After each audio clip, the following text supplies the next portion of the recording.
For everyone in the class, you will need to have at least one presentation and at least one intervention. Did everyone sign for one presentation and one intervention? Okay, yeah. So you have to do both. Sorry? You have to do both. Okay, I don't think I signed up for the intervention. You signed up only for an intervention. I haven't signed up for the presentation. You only signed up for a presentation? Yeah. So you will need to sign up for okay. Maybe I can finalize the sheet and send it back to you, and then you can tell me what changes you like. But there's also another thing. There is 1 week in which we have 3 interventions and no presentations, so we'll need to change that. Oh, I have to find it.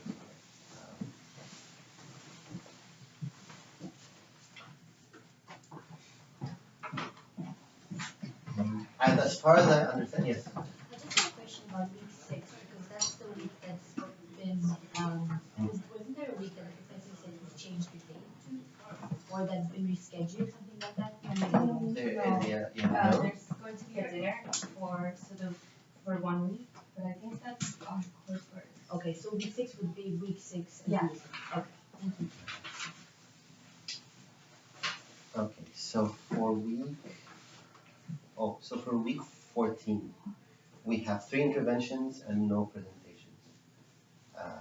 So maybe, let me see. So,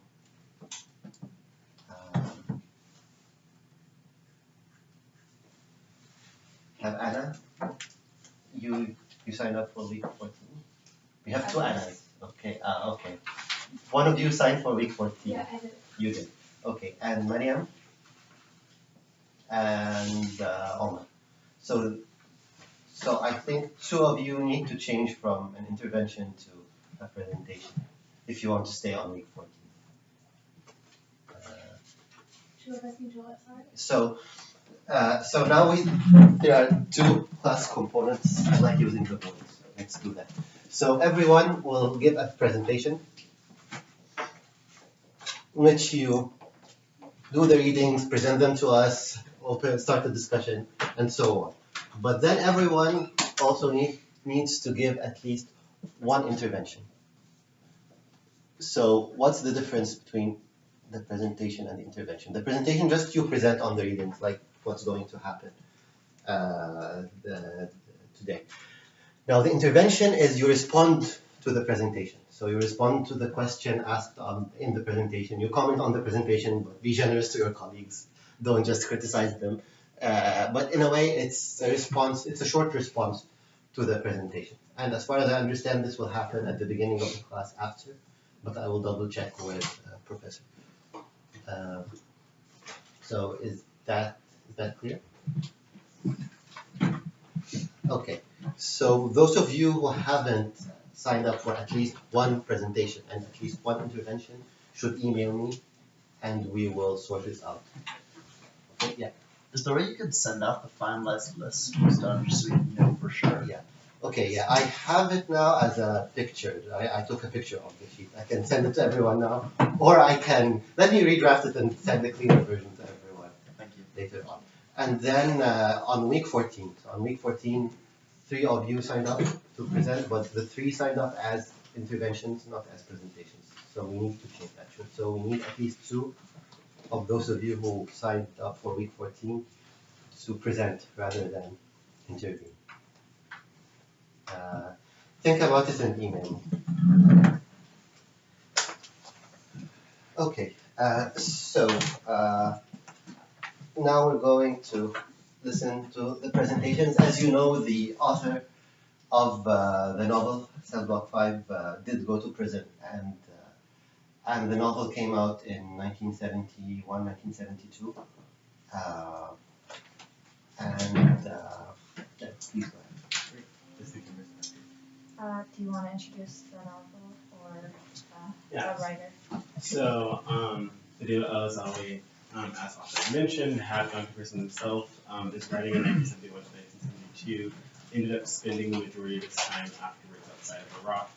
The book itself, the text itself was also published outside of Iraq. It is supposed to be a commentary essentially as we perceived it as the conversation between existentialism and socialism as they inform the order of Iraqi society. And he's writing basically at the heels of a coup and also like on the cusp of another coup. Al Qasim in 19, and the rise of the Ba'ath Party. So the book essentially examines how those nationalistic and socialist tendencies manifest themselves in society and end up creating sort of what we perceive in the text as an impositional order, but we'll end up discussing a little further. Yes, so maybe we can do a little bit of plot premise. So Aziz is the main protagonist narrator. I hope you guys read most of it, all of it. All of it. And most of the articles. Anyway, so we start with Aziz. Aziz is a man who is on vacation in the city, stops at a cafe in Baghdad. He's hoping to meet a girl to enjoy himself with. Nothing out of the ordinary, it seems. But he winds up being arrested and taken to prison with a bunch of other guys. He's thrown into the police chariot, seemingly at random, but he's taken as an anti-government sort of radical activist. Anti-government, is that correct? Was he thought of as Yes. one of the sort of insurgents, as a member of like sort of a Yes, yeah, of course he doesn't name the parties in the text, and honestly I read the Arabic version, I didn't read the translation, so I don't know if the translation made changes, but he doesn't mention the parties. He makes allusions to, he makes lots of allusions to different schools of socialism, communism, and he's a bit, he's sympathetic, but he's also a bit sarcastic about the rhetoric and how they perceive things and so on. There are some references also to existentialism, anarchism. I think there's one reference to nationalism over Well, there. let's wait. So But, yeah, sorry, he go gets ahead. arrested because he's sitting at a cafe. It seems like he's being associated with these radicals. Anti-government is what we think. It's not really clear why he's arrested and who these other bad apples are, but he's thrown in the truck with the rest of them and taken to jail. And then I think he's sort of sentenced to, a certain amount of time. I don't know if he's kept in a holding cell, a penitentiary, for a long time without being sent to a permanent or, and the reason for his imprisonment, his papers are not accurate. His name isn't correct on his paperwork, and so it's not really clear what they want to do with him, but he's imprisoned, and it sort of is a comment on imprisonment in general, I think, because it's, it doesn't really matter at a certain point why he's in prison, but he's there.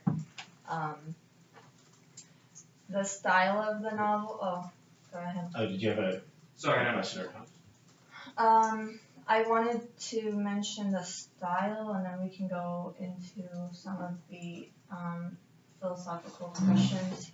Each chapter is kind of a little episode of his life in the prison, and in his observation of the dramas of the inmates and the relationships and the different stories of the inmates, you hear his sort of philosophical stance on life, and we get to consider different views of crime, punishment, morality. It's a sort of social and cultural critique, I think, and it's in line with that era in Arabic literature of sort of a demoralized society, I would say. I'm not sure what you're saying. I Can you explain that? think it's that. I think it falls within a category of Arabic literature from the 60s and 70s, or post 1967 literature, maybe. Which is sort of a demoralized. I see Aziz as a sort of demoralized citizen worker. That's a good point. Actually, yeah. And he has these two sort of views. There's a Marxist view and an existential view, maybe, and these are in conversation